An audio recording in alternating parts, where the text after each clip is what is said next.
ये रोल बन गया।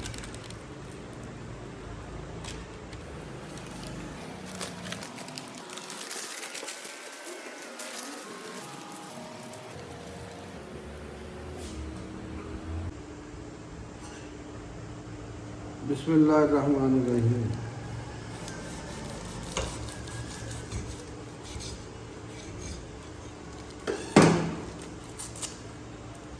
अब ये हमारे चिकन पराठा रोल बहुत बेहतरीन तैयार हो गए। चिकन पराठा रोल हमारे बहुत बेहतरीन बने हैं।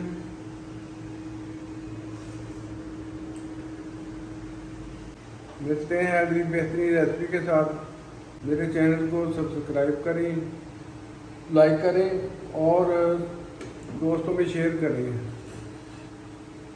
दुआओं में याद रखें। अल्लाह हाफ़िज़।